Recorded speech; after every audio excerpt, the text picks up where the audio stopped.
we have some hacks and tips for how to deal with in-laws. With this family, we are contributing to the future of society. We are created to be with other people and to have this positive impact on each other. And we shut the doors on life and we live happily ever after. Like, oh my gosh, it's about relationships, yay. If you want a village, if you want people around you supporting you, you need to be a villager. How do we want the future of society to look? And what are we doing within our family, within our relationship? Right now, this is us. I'm shouting at the kids to like, be ready for school. Did you leave with a gladsome heart? Yes, maybe, no. But it's like, we're all striving. That's what we're striving we're towards. Figuring it all out together.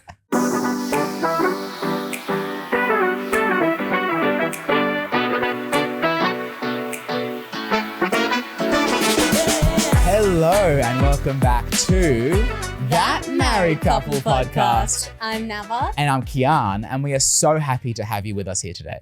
Today, we're diving into the role relationships and families play in shaping society, starting with what happens inside our own homes. And we'll be answering a question sent in by you about how to deal with the in-laws. Dun, dun, dun. Whoa. And as we dive into today's episode, we want you to think of us as your married besties, talking love, life, and learning as we figure it all out together. Now, before we jump in, this is your reminder to follow, leave us a 5-star review on Spotify, like the video on YouTube, and Nava, say it with me, hit that notification bell. And as we always say, this podcast can't exist without you. So please send in your tips and experiences, any questions you have, and let us know what you want to hear on the podcast. You can comment down below. You can send us a cheeky DM, or you can click the link in our bio for an anonymous question form. Lovely. So let's get into it. And we're going to be doing a new segment that we introduced just a few episodes ago. Last time or something. Or last time, depending on the order of when these are coming out. But Nava, it's her favorite little segment. It's This Might Be Random. But. So Nava, what is your This Might Be Random But? And maybe I guess for people who are new, do you want to explain what This Might Be Random But is? So This Might Be Random But is basically anything that I want to say that I've been thinking about. I have a platform and I'm going to use it. Basically, what came to my brain. And what came to my brain this time was the idea. Are you going to keep doing that? Yeah. Was the idea that if you want a village, if you want people around you supporting you, you need to be a villager. And I feel that. Just a Minecraft reference for those of you at home. Please carry on. And I feel like we've had the benefit of a village recently in the past couple of weeks. We got sick and people ordered food for us to come to our house, made food and delivered it. Other friends delivered medicine like from interstate. It was just so kind. And then we moved house and people really showed up for us, like working hard the whole day. We manually moved everything. And I just think it's been so lovely. And not that everything's like you only do something to get something nice in return, but I do feel like we maybe have been trying our best to be those villagers and it's kind of come back to be nice to us. We were talking about it, and I think part of the problem somewhat is like feeling comfortable to ask friends for help and support. And I think it's something that we're seeing less and less of because we don't want to be like a burden on people. We don't want to be like a burden on friends. Like I think as a society, we're like, oh, I won't get my friend to help me move. I'll just get movers. Or I won't ask my friend to give me a lift to the airport. I'll just figure out another way.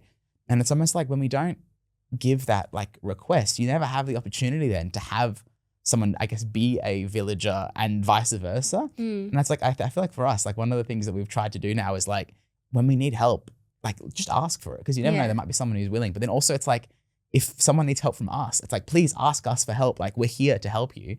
And I guess hopefully through that, we can get a nice, strong village. A nice, strong village. And it makes such a big difference. Like, okay, it was a lot of work for us and for our friends to help us move, but the connections we've built now, it's strengthened all of those friendships and those connections. There was someone that we'd met we'd hosted something at our house. We had like this games night just for like youth in our area. And it was kind of like an open invite. Whoever wants to come can come. And we'd met them, what was it, like that for the first time at our house on a Friday night. 2 weeks before. And then we saw them again the next Friday night because we were doing a little like service project. We wanted to give back to our community. So we were writing like letters to people in hospital, to just like random people, to just make them feel a bit better, hopefully through like a tough time. And we just mentioned that we were moving the next day. And she was like, I will be there. I will help. And I'll bring my boyfriend And we never met him. So you know who you are. Shout out to you guys. You are amazing. Amazing things like that are so meaningful. And it's just what a fantastic vibe there is when you can have that in your community. So I don't know. I guess our homework for all of us is to be villagers for others, and also I guess ask people to be villagers for you. Yeah. I think it's just nice. Yeah. If you want a village, be a villager. So that concludes today's segment of This Might Be Random, but I hope you enjoyed it. I hope you enjoyed it. Let's get into the actual content of the episode. So today's episode is all really around this idea of the structures and the frameworks that are in place that can benefit relationships. And it's something that Navra and I obviously are very passionate about. And we talk all the time about the different structures and the different bits and pieces and knowledge that we draw from to be able to make our relationship as intentional, to use the buzzword, as intentional as we can. And so a key thing in that we've spoken about, we've talked before, for example, about the Gottmans or about other pieces like courses that we've done that help sort of inform what our relationship is. But a core thing that we have spoken about quite a few times as well is the nature of our faith and the way that the learnings and the teachings that we get from that also hold a core part of our relationship. Yeah, and I think what's so special about the Baha'i faith and its teachings on relationships that we benefit so much from is the incredible wealth of resources it provides. And whatever structure and whatever resources you draw from, whether it's the Baha'i faith, whether it's any research or other books, it's so helpful to have. But in this case, when we were preparing for this episode, thinking about the role that relationships and family play on society at large, there were so many things to read. Like I was looking at different books, so many different websites and writings and letters and everything. There was too much to even choose from. So we ended up deciding that we would base this episode on one letter that was written by the Universal House of Justice. So the Universal House of Justice is the world governing body and also the body that provides guidance of the Baha'i faith. But it's not just for Baha'is. It provides guidance for everyone in the entire world. So this letter was written on the 19th of March, 2025. So relatively recently. I remember when it came out, we were like, oh my gosh, it's about relationships, yay. But we're going to base some of our chats today on that and the structures that it gives as one of these things that we draw from. And I think that the key reason for that is as we were reflecting on, well, what are some of the things that we can talk about in terms of these structures? This message, I guess, was a core thing that we, in our relationship, really try to use as a basis for everything that we do. So it was really interesting and it brought up some really interesting discussions. And so that's why we're going to be doing it today. Yes. So with that in mind, Nava, Shall we get into the first little segment? Yes, the first little segment.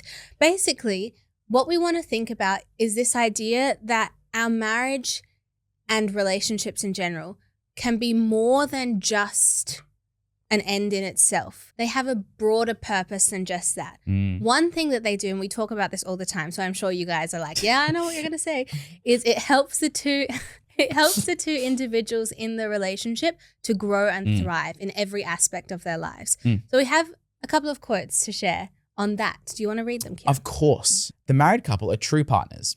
One is not subordinated to the other. Together, they navigate life's challenges, whether spiritual, material, or social, through prayer, study, consultation, and reflection on action. Then another quote says, each stage of married life must ensure both the wife and husband's spiritual, intellectual, and professional progress. And I think this kind of encapsulates what we've spoken a lot about before. You have this confidant, you have this person to really help you thrive. And people always say marriage helps rub the edges off of you and create this beautiful, I don't know, gem or smooth rock or whatever it might be. That is our marriage. Yeah. But I think that's one aspect that's really lovely about marriage. And then the other thing about marriage and relationships and family is that it helps make a positive difference to society at large. It can help if you want it to, I guess. Well, and I think it touches as well, and this is something that we'll go into quite shortly, is like so often in, I guess, relationships and in marriage, it can be seen as a very insular thing where it's like, I am married, and once I am married, I go off with my other married person and we shut the doors on life and we live happily ever after. And I feel like this idea and this concept of your relationship not being something that's like, I'm married and it's done, right? And obviously that's a concept that we speak about a lot, is this idea of you don't hit an end goal, but you're constantly evolving and you're constantly getting better. Not just yourselves, as it speaks about here, but we'll speak about later as well. Also how can you benefit others around you as part of that as well? Yeah. A concept that we find really helpful in terms of framing our relationship, it helps us deal with conflict, it helps us manage challenges and new things that come up, is seeing family as a building block of society. And that gives us a larger purpose so that when things inevitably do get tough, it's not just like, oh, the two of us living happily ever after, whoop, not happening. What are we going to do about it? Guess that's it then. Yeah. But it's like, okay, how can we as a couple navigate this challenge within that broader context of how can we and our family and our relationship benefit others, I guess. So I guess with that then, do we want to go into those quotes now? Do you want to have a turn reading? Or? I'll have a turn reading, sure. Okie dokie. Family is a nation in miniature. This is a quote from Abdul Baha, the son of the founder of the Baha'i faith. It's quoted in this message. The conditions surrounding the family surround the nation. The next quote is, it is within the family that the individual is born and nurtured, and within the family that individuals begin to learn how to live together with others. The family unit is a basic building block of community and beyond of the entire social order. You want to read the last one? I'll read the last one. The sense of oneness, of love, care, trust, and solidarity that are initially cultivated in the family begin to be woven into the fabric of relationships in the community. I find this so interesting, and I genuinely love the way that this explores, to your point that you were saying before, the idea of, again, a relationship and to the point of a family being more than just its own thing. I feel like even to the point of this might be random, but like this villages, and I think this idea of seeing like us as humans, like as a connected entity rather than a situation where it's just you are a family in your own house and you're a married couple in your own house, but actually something that everything is influencing everyone is a really fascinating concept. And I think has so many interesting impacts then in the way that we say view our relationships and what we think they're going to be, and how, to the point of this as well, how we raise children and what that family dynamic looks like. I mean, it seems simple, but it's also very profound at the same time, thinking of it in this way.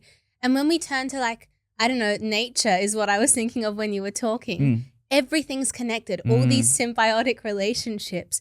And I think that's what we are meant to be like too. We are part of nature. We are connected. And so as people, as a species, we should also be connected with each other and see the role that we have to play in society at large. I feel like, and this is, I guess, somewhat obvious, but more and more these days, we're becoming so internal. We don't necessarily need to deal with other people. We can get parasocial interactions through our phones. We can get whatever we want from like Uber Eats or whatever. Go that damn phone. That's what we've been saying this whole time. I know, but really, we are created to be with other people and to have this positive impact on each other. So framing your relationship within that context, I think just, it's so profound and it makes such a big difference. This point as well of like a family being a nation in miniature, or even like this idea of it being like the building block of a community, I think also makes so much sense. Because if we think about like individuals in society, like we're all obviously made up of our, like somewhat of our childhood, right? And the things that we learned, even if it's like the challenges, a lot of the challenges that people have, a lot of the time can be traced back to challenges they had when they were children or trauma they had when they were children. But also like the way that we obviously treat people. And there's all these things that start out in that family dynamic, but then influence obviously so much of what we see across society. It gives such a, I guess, an enhanced meaning as well to what it means to say, like, I guess, be a couple, right? Because I think if you see it to this point of like, if I'm a couple that lives happily ever after, it's just the two of us and that's all that matters. But if you see it as we are a couple now, right? Like we're married or we are like starting a family, and with this family, we are contributing to the future of society. How do we want that to look? How do we want the future of society to look? And what are we doing within our family, within our relationship that is teaching our children what a relationship looks like, how to treat another person? There's all of these, it's so much like responsibility that comes with it, but it's such a profound impact, I think, that we can actually have in that way to actually somewhat, I guess, be the change you want to see in the world, to use that kind of like framing. It's like, well, if you want the world to be a better place, take a look at yourself and your family dynamic and make that change. Yeah. And my good friend Michael told me that. Oh, did he? Yeah. Okay. Interesting. So, but also something that we're not going to like read the whole message to you. You can research it yourself. Yeah. We might actually leave a link potentially. Yeah, I think let's do that. Easier. But in the message as well, when it talks about then this idea of the family being the nation in miniature, it talks about, okay, what does that look like practically? So one example is the equality of men and women. How is that taught and perpetuated within the family? And then that has an impact on how we treat others. That has an impact on how, as a society, what we deem to be okay and what we don't. And then ideas of like one not dominating themselves over the other. That's another thing. Even it talks about prejudice and racial prejudice and all of these things, and the importance of within a family exposing the children to different people and having this concept of unity. There's so many different things that within that family, if we can be really conscious of it, and obviously like for us, we don't have kids yet, but within the two of us being really conscious of that as well, it's just really important. So now I wonder, I guess, like to sort of maybe wrap up this little part of the discussion, it's obviously we can speak about the importance of family and the way that works. And we've obviously kind of addressed that. Thinking to the relationship itself. So say it's you and me. But mostly me. That's a Book of Mormon reference for any of you into musical theater. What does it look like, I guess, practically? How does this impact what we can do right now? Because we don't have kids. What are the things that we're seeing from this, I guess, or that others could see that we could apply to our relationship? I think some of the things that we've talked about in previous episodes, like this idea of consultation, if we can be really solid and learn those skills now, that'll help us in the future and also help us now, of course.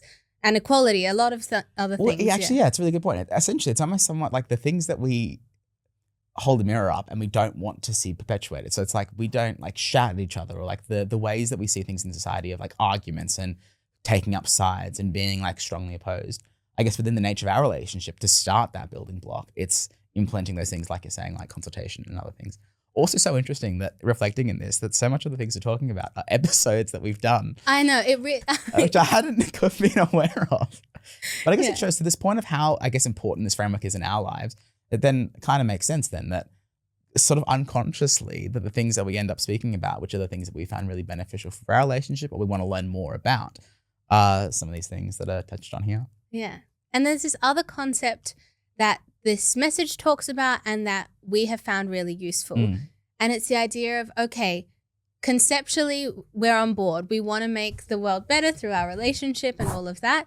And we know the positive impact that families can have, also the negative impact. But if we're being really mindful of it, the positive impact, right? But then, okay, where are you finding these families? Where are you finding these couples? Inside a home. Yes. So then, okay, what does that physically look like in the space that you live in? Yeah. How can you create a space that's actually making an impact? Yeah, and then this is the next part of that message that particularly like stood out to us that we wanted to discuss, because exactly to that point that you're saying, well, all of this starts in the home. If we're thinking about, to your point, where do you find a family? Is the way that you said it. Where do you find them? But if you're looking for one, start knocking on doors. But it obviously starts in the home. And then with that then, what does that actually look like? And how can you make your home a space that is the most fruitful and vibrant that it can be? We have this other concept that we wanted to bring out from the message, which speaks about this concept of a Baha'i home, but obviously in the context of how we're speaking about it and the use of this, we're going to say a vibrant home is essentially what it's talking about, what that space looks like. So it uses the concept of Baha'i home, in my opinion, because it seems when you use that word, it encapsulates all of those core fundamental teachings, like the oneness of humanity, the equality of men and women, all of those things are encapsulated within that. But it's really not just for Baha'is. And so for the context of today, we're going to call it a vibrant home, as Kian said, because that's really what it is. This message even says a vibrant Baha'i home. So we have a couple of quotes to share on this. Do you want to read one? I would love to read one. The family member's intimate association with their earnest desire to serve others open a unique social space, a Baha'i home. In the loving environs of the home, family members support one another, and warm hospitality combines with spiritual quickening and intellectual progress. So this idea of a vibrant home, I think there's a lot to break down, and there's heaps of stuff that you can research about it. I was like choosing so many quotes and then having to cull them for the purposes of time for the episode. But it's this idea that the physical space that a family lives in, or that a couple lives in, or even an individual lives in, can have such a profound impact on the people that come into that space and the people who live in that space when they go then out into society.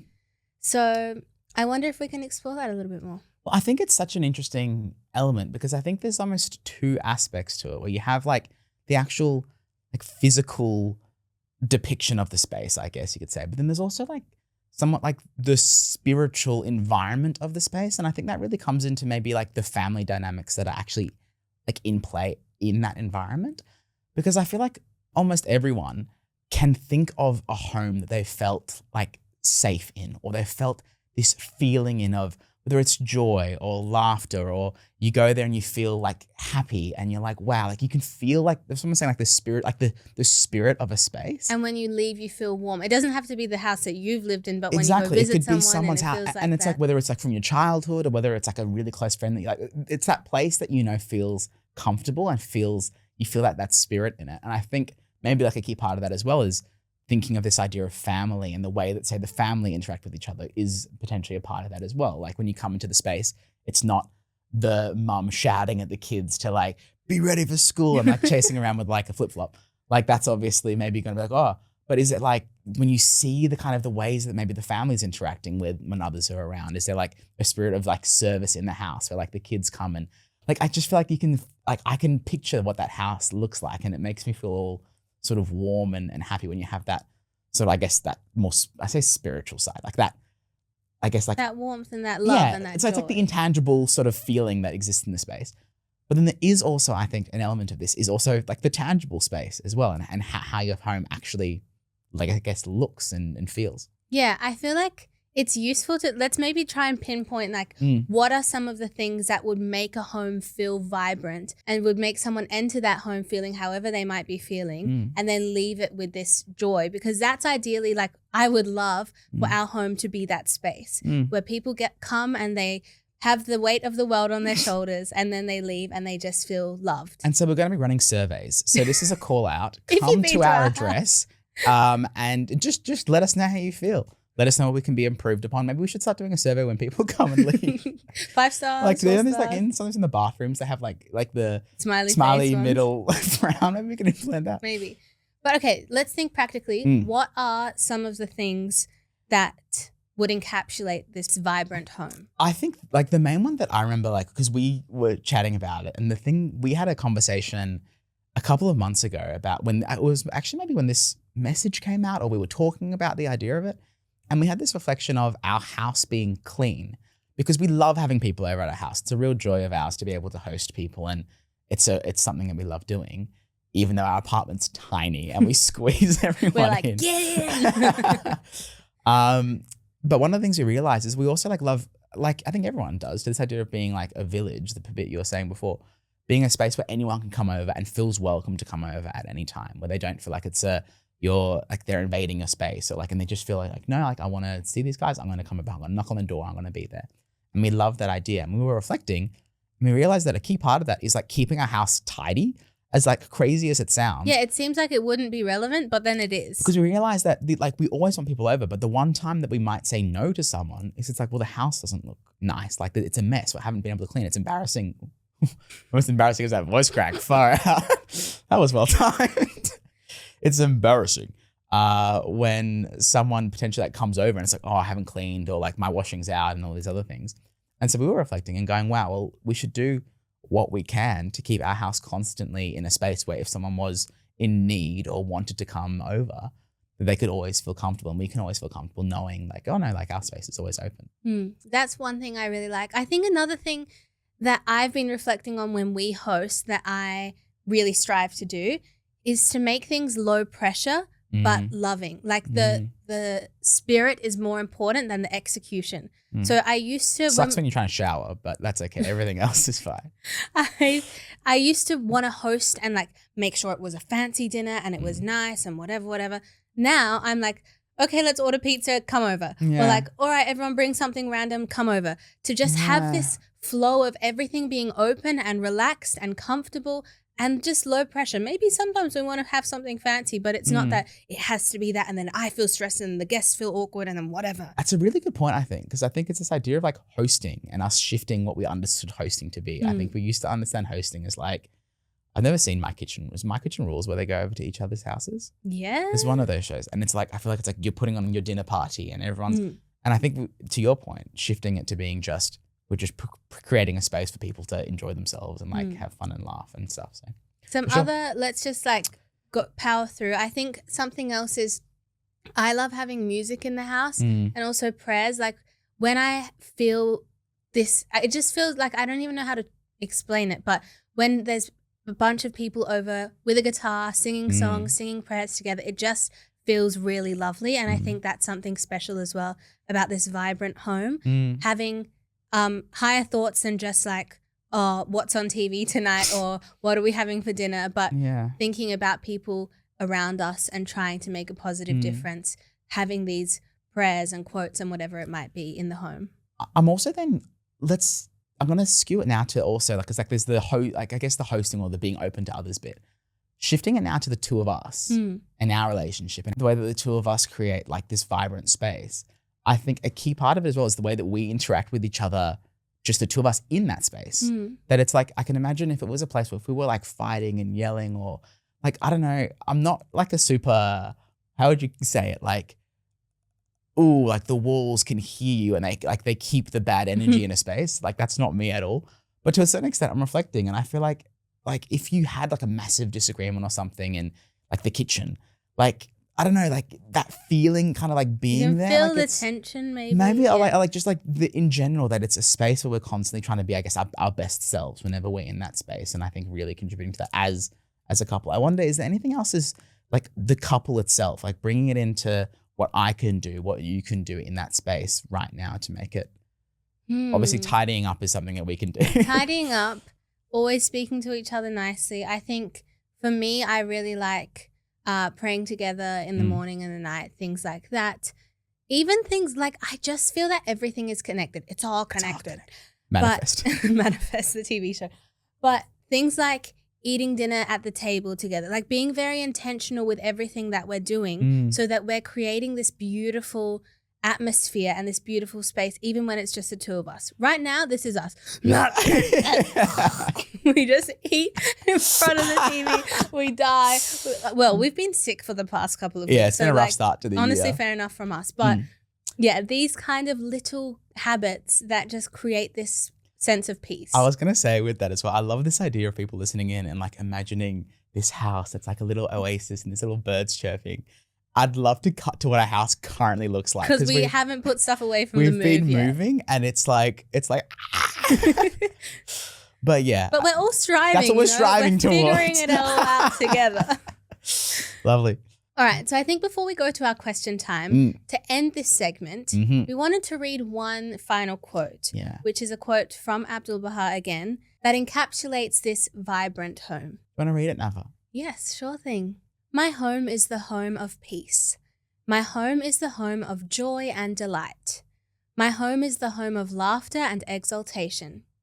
Whosoever enters through the portals of this home must go out with a gladsome heart.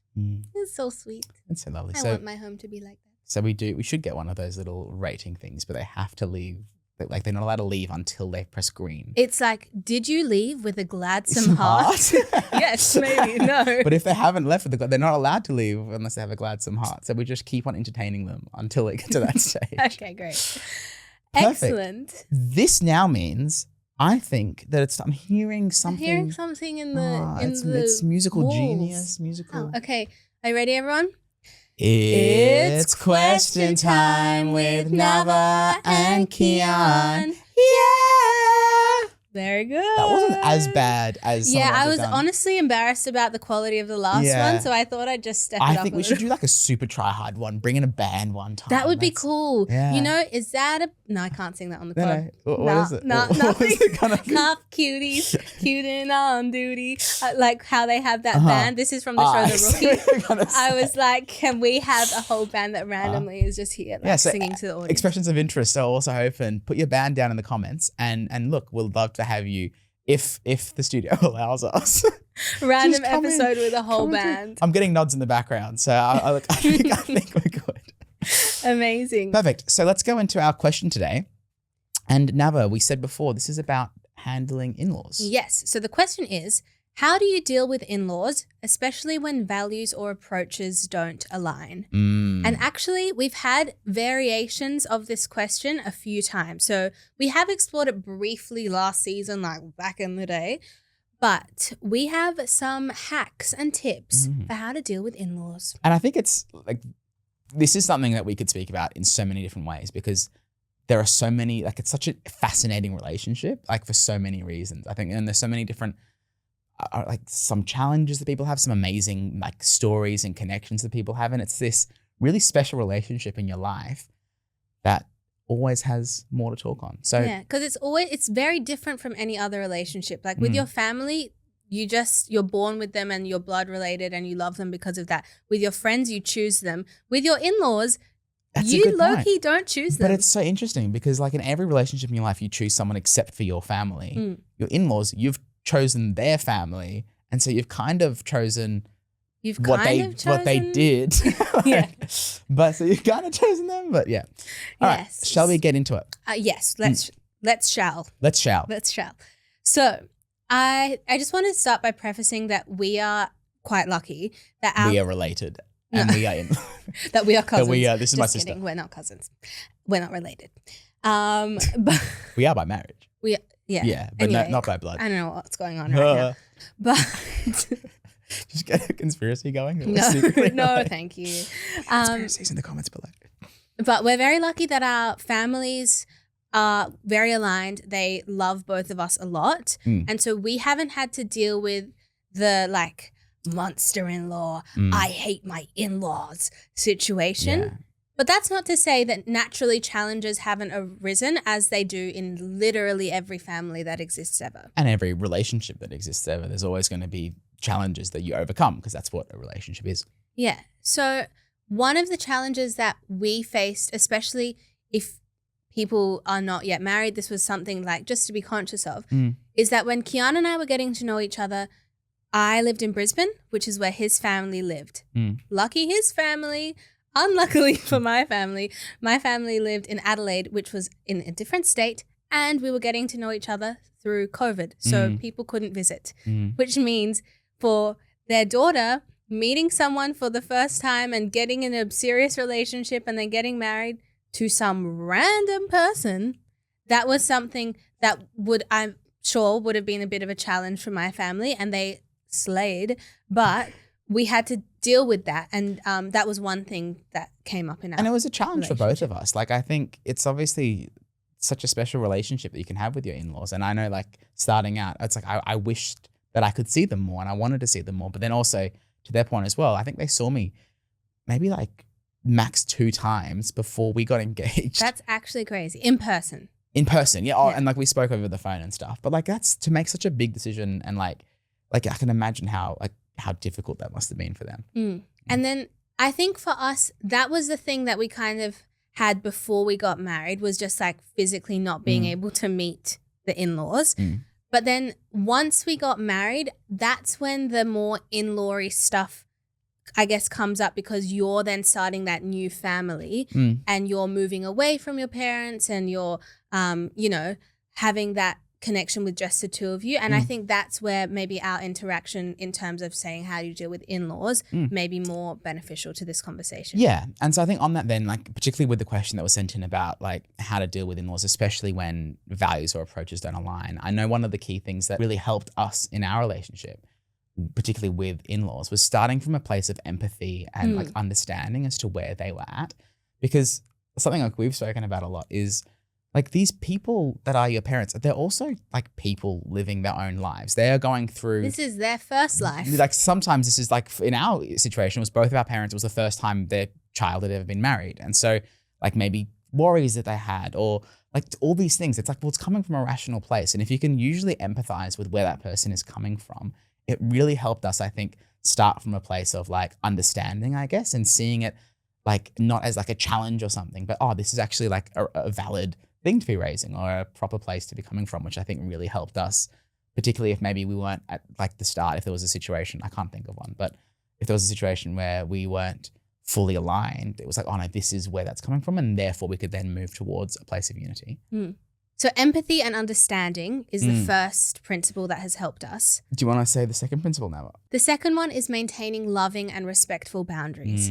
Of course, we're going to empathize with how our families are feeling, and we love them so much. And also in this, we need to make sure that we're protecting ourselves and our relationship, because the dynamic is different. You're used to just doing whatever your parents tell you because that's the dynamic. They're there to raise you and tell you, and you need to be obedient and all of those things. But when you're grown up and you're married, you need to make those decisions by yourselves or with the couple. Of course, we're not saying don't consult with your parents, don't take on their advice because they've been living longer. They know us very well. But being able to set those boundaries in a loving but still respectful way has been a really good goal to always have for us, I think. And the final one that we have is this key principle that governs our interaction is this idea of maintaining family unity. And that one's so important, I think, in almost every decision that we make, is that we can reflect and think, is this going to be like best for unity? What in this situation is going to allow us to make sure that we're presenting a unified front? And I think even if you want to think about it selfishly, having a united family is objectively better for you as an individual and as a couple. Because even if you think like splitting away and being separate, okay, we're not saying don't have boundaries, of course. But objectively, not having that kind of hurt in your heart and having a way to feel connected and be united and get the benefits from all of these people who love you is objectively better for you, for them. And as with the whole concept of this episode, everyone in the whole society around you. So those are our three things: empathy and understanding, loving and respectful boundaries, and then maintaining family unity. Yes. And so now, particularly touching on that bit of really now focusing on just some little hacks that we've experienced in our life. And I guess to your question, helping you deal when potentially these values or approaches don't align.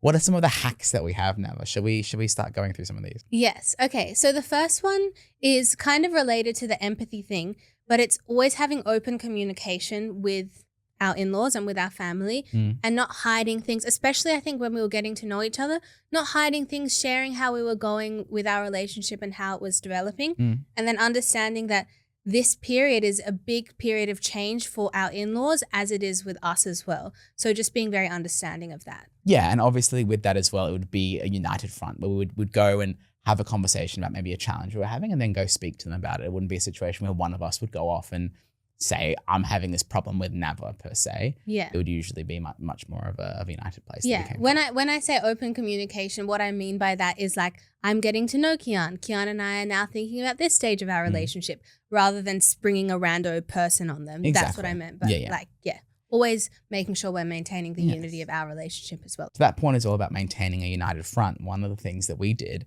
was, and we still do, is that whenever we come up with a decision, the blood relative is always the bad cop with their own parents, essentially. So if there's something like there's a challenge that we're having or there's some bad news that we need to provide or something, Nava's never in a situation where she's the one that's delivering the bad news to my parents and vice versa, because it helps, I guess, protect that relationship that we have as a whole. Yeah, so I'll always be the bad cop with my family if I need to say no or whatever, and same with Kian with his family. I think that's my favorite hack, actually. We've used it in everything. I think we said it in a previous episode. We love the good cop, bad cop little routine. Do you want to go on the next one, Ava? Yeah, the next one is never speaking badly about each other's family to each other while still feeling open to express any challenges in a loving way. I know like everyone feels like this. If I'm say like, oh, my sister is annoying. And then Kian says, yeah, your sister is annoying. I'll be like, you can't say that about my sister. Not that I say that about my sister, but everyone knows those those experiences when it's your family, you feel like maybe you can vent a little bit, but when anyone else says it, you're like, back off, that's my family. Well, exactly. And that's to that point. It's like sometimes everyone has a situation where sometimes, sorry parents, your parents might do something that upsets you or frustrates you. And it's having that place to say, oh, this thing frustrated me, but then it's just not the other person piling on. It's always, oh, that must have been difficult. Why don't we do this? Yeah. Cool. The next hack we had is the one that we spoke about before, which is this idea of it's their first time on earth too. And so everything that comes with that, understanding that particularly as you get older, sometimes your parents might not have all the answers, and understanding that maybe there are things that they're nervous about or learning about as well. And that's something that's really helped us. Yeah. The next one is learning from our parents and our in-laws' wisdom, but ultimately deciding things on our own or from the consultation that we have ourselves. So saying things like, thank you so much for that insight. I really appreciate it. I'm now going to go back and consult about it with Kian, and then we'll come to a decision that's best. Saying things like that and setting that boundary while still not just like saying, no, I don't want to hear what you have to say, because our parents and our in-laws have a lot of wisdom to share, but then ultimately coming together with the two of us and deciding what to do. And the final one we had was this idea of concentric circles. And I think Nava kind of mentioned it a little bit briefly, but it's this idea that you used to be within that family dynamic where it was your parents that were telling you what to do. But as you then create your own family, you're now within your own family circle, and that's its own focus, right? Me and my spouse are now the center of that circle, and understanding that then my parents now sit at the next level of that, right outside it, but they aren't in that inner sanctum. Yeah, and that the love from that inner circle emanates out to the other ones. It's not that the other circles have less love, your parents have less love. Your parents actually have more love because they have a new person as well. So that's our kind of response cheat sheet to your dealing with in-laws. Yeah, cheat sheet to dealing with in-laws. So I hope you enjoyed, and I hope you enjoyed this episode. Yes, thank you so much for listening. You can find us on Facebook, Instagram, TikTok, and YouTube at That Married Couple Podcast. And as we said, we want to hear from you no matter what stage of life you're in. As we say, this podcast can't exist without you. So please send in any questions, tips, and experiences you have, and anything you want us to explore on the podcast. And if you haven't yet, please leave a like on this video and a 5-star review on Spotify. And smash that notification bell. Thank you so much for listening. Lots of love from Nava and Kian. Bye. See you next time.